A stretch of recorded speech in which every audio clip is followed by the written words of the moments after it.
नमस्ते। चलतु श्री परमज्योति भगवती भगवानकर एक सुंदर चमत्कार सुनिबा। मु बहुत आनंदरे एवं कृतज्ञतार सहित मोर एक चमत्कार जणाउछि।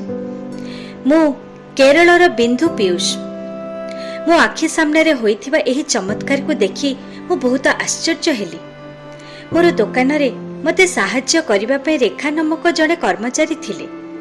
तांकर 2 वर्षर एक पुओ अछि। तार किछि स्नायुगत समस्या जोगु से चालिबारे अक्षम थिला। तेणु रेखा बहुत दुखरे रहुथिले। से माने एही समस्या पई अनेक डाक्टरक परामर्श नैथिले, किंतु समस्ते कहिथिले जे ताकु चालिबा पई समय लागिबो।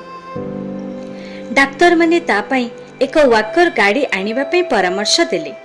ताहले से माने ताकु सेही गाड़ी धराई ठिया करि परिबे एवं टिकिए टिकिए चालिबा पाई तालीम मध्य देई परिबे। ताको 5 वर्ष बयस बेलकु से चालिबा को सक्षम होई परिबो।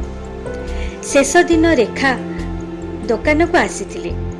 तांको सह कथा हेबा बेले मो तांको पुओ कथा पचारिली। से कहिले जे तांको पुओ ठिया होई चालिबा पाई टिके आशा थिबा वाकर गाड़ी किनिबा पाई तांको पाखरे पर्याप्त अर्थ नाही।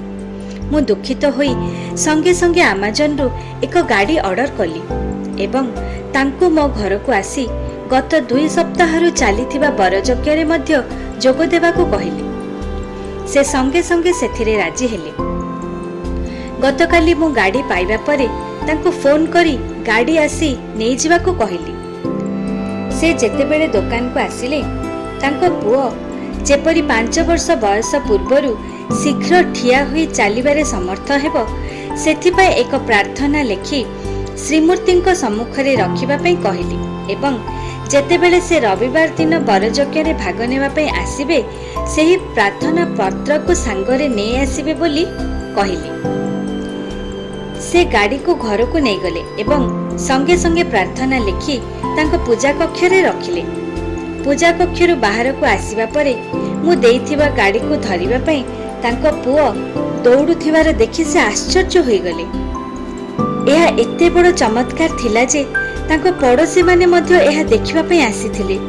हे हमर प्रिय कल्की भक्तंक जीवन रे एही परि आश्चर्यजनक चमत्कार करूथिबारु मु आपणक चरण कमल रे कोटि कोटि धन्यवाद एवं हार्दिक कृतज्ञता अर्पण करूछि। नमस्ते।